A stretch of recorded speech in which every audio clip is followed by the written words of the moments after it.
Hey guys, Quiv the Lazy Geek here, and here in Tokyo it's been raining and raining and raining and raining and cloudy and raining and forever and ever.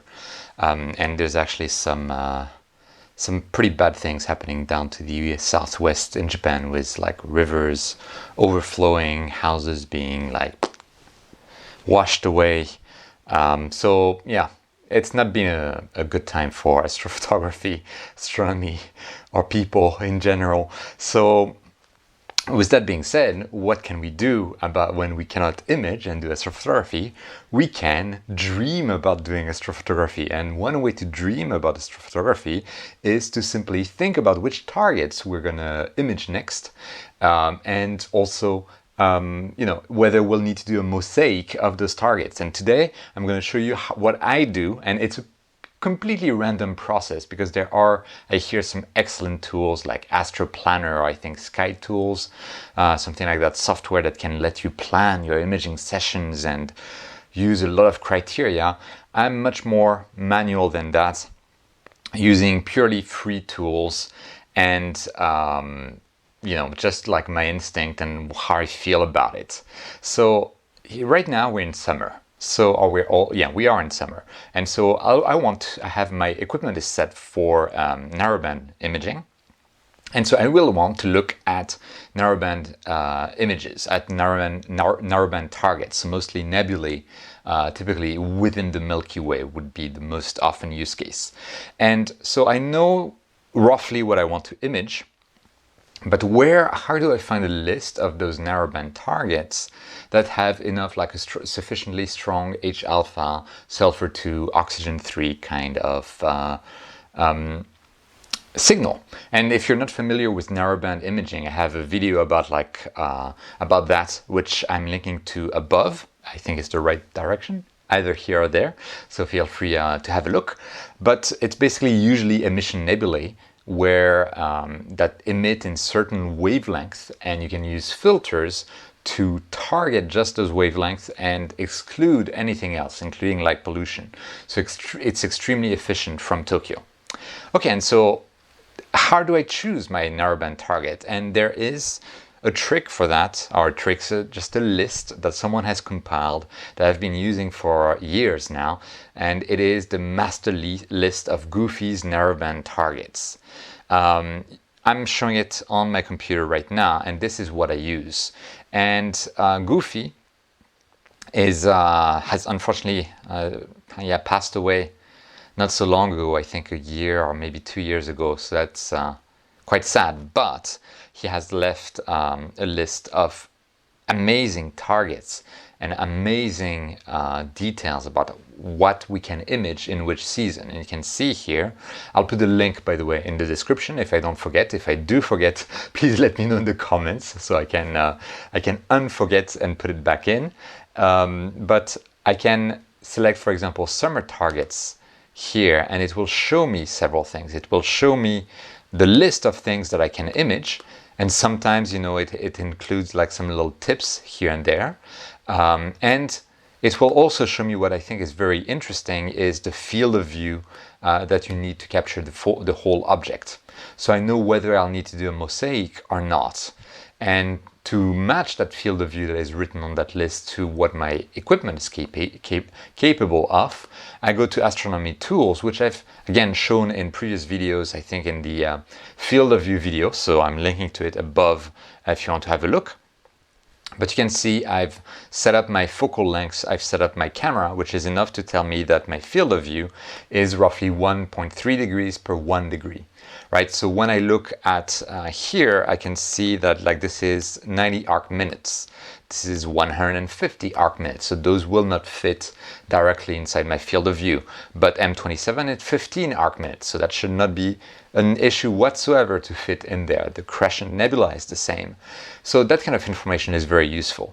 And I start from here, and then I'll be like checking images in various places. So I'll be checking images in SkySafari, the planetarium app that I have on my smartphone, and somehow I still prefer it to PC-based planetarium apps.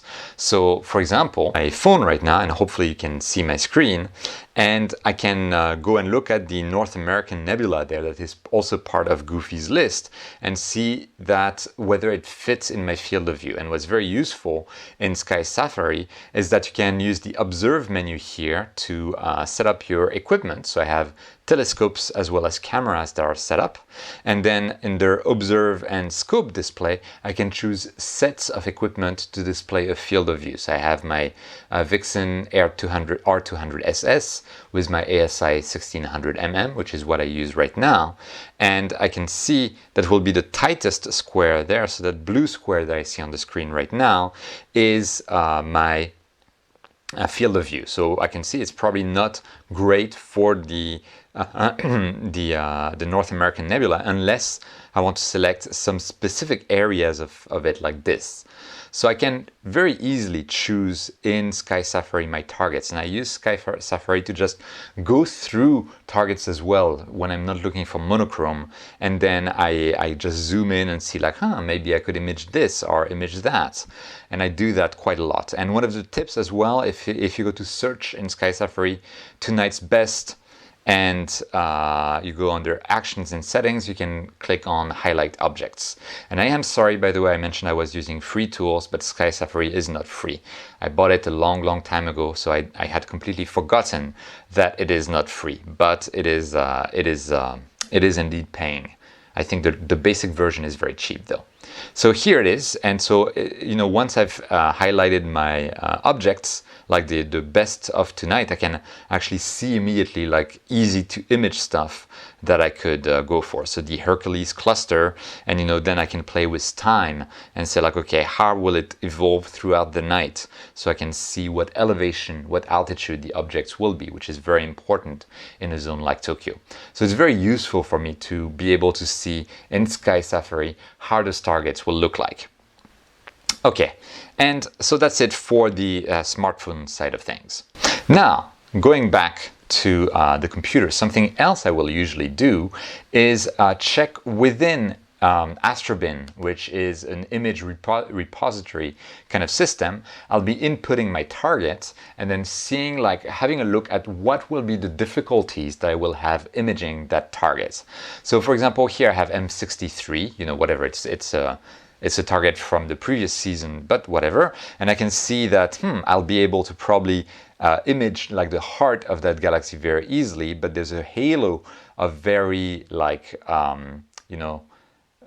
not very bright nebulosity that is there. And I know that from Tokyo, if I'm not imaging in narrowband and I have all of that light pollution, this halo will be extremely difficult for me to capture. So I need to be aware of that while I am capturing, and I know what my limit is, and I know that I'll be able to use like contrast curves to kind of cut off the noise that will be created by having that nebulosity around the galaxy that I will not have captured enough. And so it will appear as noise rather than as part of the objects. And so I want to keep that in mind, while I'm imaging. So I do a brief check of what those images look like. So if I look at M27, which was on one of the narrowband targets, I can search for M27 in Astrobin, and I will want to check something that looks like it was taken in narrowband. And the more you have nebulosity around an object, the more likely it was narrowband. And also the tighter the stars, the more likely it was taken in narrowband. So I don't know here, but I can try to check some pictures and see which ones have been taken narrowband, and you can see in the details whether it was the case or not.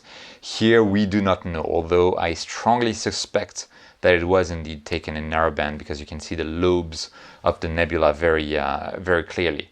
But that's another way that I have to do that. I might also just Google it, like M27 narrowband, so I can see how it looks like and what are the pain points that I will be experiencing. Another one would be a ring nebula, for example. The ring nebula, there is a very distinct center area, and then there's like a strong H-alpha kind of halo around it that requires a lot of time to capture. And that kind of stuff. Now I might be checking forums, what people have been imaging, that kind of stuff as well. And once I have like a reasonable idea of what I want to image, so I've used like Goofi's list. Note that he has advanced targets as well that are more difficult to capture. And yeah, some of them are really, really hard. I attempted them, and yeah, they're not easy. But it's very interesting because you can see like those targets that have strong oxygen 3 signal, which is not often the case actually. So it can be very, very useful. And then you have a good list of targets. You've seen how they look like in Astrobin or in SkySafari, and you've had an estimate in SkySafari, for example, at least for me, about like the trajectory of those targets throughout the night. I can use something else. I can use good old N.I.N.A to actually check that as well. So if I go into N.I.N.A on my imaging PC, which by the way temporarily died a few weeks ago, and then I managed to recover it. So it's working again, but I can go to Sky Atlas and let's say M27 retain my attention. I want to see whether it is good for me to image M27. And so I can search for M27, hope that it is available in the catalog of N.I.N.A.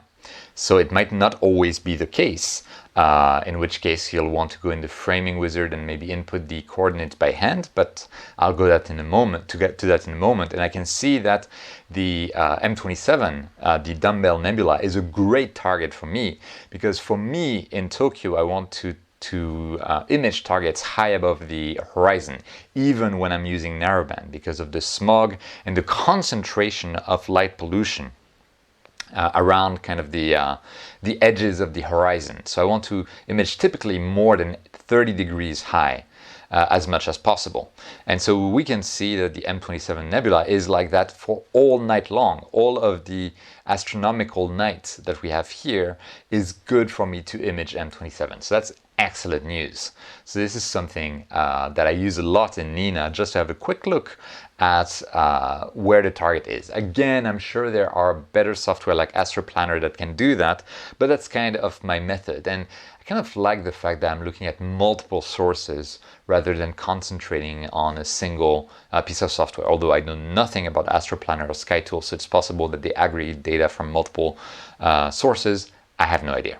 Another thing that I can do, by the way, and I sometimes do when, like, I really don't know what I want to image, and I stopped caring, is I'll be going into minimum altitude in N.I.N.A in the catalog there, and I'll say that I want from tonight, we are the 9th, so from like 9 p.m. or maybe 10 p.m. to 3 a.m. I want to find targets that are above 30 degrees of altitude. And then I search, and N.I.N.A will give me a list of targets that fulfill those criteria. And I can see like, oh yes, this looks nice, and this looks like it could be used for narrowband, and it looks like the Veil Nebula for some reason. It's because it is. That kind of stuff. So very convenient to also use that. And then, in N.I.N.A, once I do that, I can also click on Set for Framing Assistant, which I will not do right now. Just I want to show you that in the Framing Assistant, if the object is not known in the catalog that is in N.I.N.A, you could always take the coordinates from Google, from SkySafari, wherever, and put them manually in there. But for me, like I'll search from the Sky Atlas, and let's say I'm interested in this. I have no idea what this is actually, so I'm gonna put like Set for Framing Assistant, and then automatically N.I.N.A will load an image from a Sky Survey tool so I can see how it looks like. And if I have my camera parameters properly set up here, which I do, as long as my focal length properly set up here, I'll also be able to see my field of view. And you can see this nebula. What is this? Where is this? Where are you? I'll look at that later. I want to image this. Huh, this looks fun. Yeah, so, okay. Let me take a screenshot just so I don't forget. Oops. Save directly. There. I've taken my screenshot. I'll look at that later. So you can see how I can find targets kind of completely randomly. And you know, it's just something that's super interesting to me. And then, you know, here maybe my field of view, I'd want to capture like 4 squares, right? So in N.I.N.A, what I can do as well is set mosaics. And to set mosaics, you can use just like horizontal panels and vertical panels here. So I could have 2 horizontal panels, 2 vertical panels, and immediately I can capture a larger, a wider field of view than with a single, of course, you know, field of view. And I can set my overlap percentage as well, which determines the overlap here. And what very important part is the rotation. I need to match the rotation of my camera to be the actual physical angle of my camera to what is in here. And how do I know what is the physical angle of my camera? I would basically go under my imaging tab. I would capture an image. So just using this, then I would plate solve it. And after you plate solve it, and I have a video on that which I'm linking to up there, so you know how it's done. Under the orientation column here, I'll be able to see what the angle actually is. So I look at this, and then I go back to my framing wizard, and my angle is actually, I think, 90 degrees, if I remember correctly, something like that. So I can see that my mosaic will look like this, and I can make it simpler. You know, I could say like, this looks actually decent enough, and I want to do it like that. And once you're ready, what you can do is you do add as sequence target or replace as sequence target. And once I do that, under the sequencing tab in N.I.N.A, I'll have the panels for my mosaic, each with its own coordinates. You can see the coordinates are close, but not exactly the same, because we have the coordinates from both panels of the mosaic. So this is super convenient to set up a sequence. So you can see how N.I.N.A on its own can help you choose targets and can help you define mosaics or field of views of those targets and then add them as sequence. And then, because, you know, I'm not ready to image because it's raining outside, I could just save my sequence, and that way I'll save the whole list of targets here, and that way I can just reload that later once the skies have finally cleared and I'm able to image again. So it's, you know, for me it's a very piecemeal kind of process where I look at lots of sources and I go like by instinct or by, you know, my preference of the moment more than anything. I don't look so much about people's feedback, although I do look at the forums from time to time, and it's just kind of a spur of the moment decision. And these are the tools that I use to find what my spur of the moment decision will be. And, you know, looking at the list of narrowband targets, looking at N.I.N.A, and by the way, the minimum altitude is not the only criteria you can use. You can also set the object type, like let's say I want to do narrowband imaging, so I'll be selecting nebulae as my target types, right? And then I can search again and see, like, okay, what are the nebulae that are available, hopefully for narrowband imaging, within my criteria, and I can see what is available, like the bubble nebula here. So it's very, and then, you know, I can set that for the framing assistant, and we're back and we'll be able to see the field of view that I have compared to the bubble nebula, whether I want to do a mosaic, whether it makes sense or not. I can check on Astrobin as well. I can check on SkySafari as well. That kind of process. And once I'm ready, I'll just add as a sequence target or replace as a sequence target, and I can save my sequence to reload it later. That way I can do that all during the day. I don't need to bother too much about this.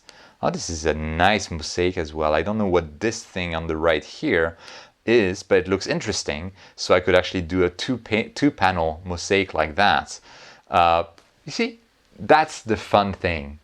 You can just use N.I.N.A to discover things that you don't know about, really, and just try to capture them and not care too much about why you're capturing it. And I like that. I like exploring like that. And N.I.N.A is a great tool to explore around. In addition to that list of targets, in addition to SkySafari, Tonight's Best, in addition to Astrobin, and in addition to forums. And that's pretty much it for this session, just so you see how, kind of like not lazy, maybe not lazy, but maybe I don't really care that much about my target selection. I just look at what's available, and if something piques my curiosity, I just select it. And that's why I'm looking at so many different sources, and you can see how N.I.N.A and SkySafari to just explore around can be amazing tools. And N.I.N.A in particular, you can also set up your sequence and save it for later use. It's a great way to just, find new stuff to do, new stuff to image, have fun, and not really care about the popular targets and see what you get. And I love doing that, and this is my way of doing that. So I hope, this video gives you an idea about, or give you, made you want to do something similar, to just discover around and just look at the images that you get in the framing wizard and try to see what is what, and try to see to capture things, and that it helps you select your targets going forward, that you can see what criteria apply to my target selection, also like using Astrobin to see like what will be difficult for me, that kind of stuff. And that was pretty much it for this time. If you liked this video, if it was useful, please go down below, click on the like button. If you're not subscribed to the channel, click on the subscribe button if you want to, and the notification bell for any new videos that I publish. And if you are subscribed to the channel, thank you so much. It's been a wild ride. We're at above 1,500 subscribers now, which as usual makes completely no sense to me, but thank you so much. And it's a blast. It's a lot of fun to make those videos, and it's a lot of fun to be communicating with you all on the comments. And yeah, again, thank you so much for watching. Don't forget, whenever you can and whenever the skies are clear, to look up at the stars, and I'll see you next time.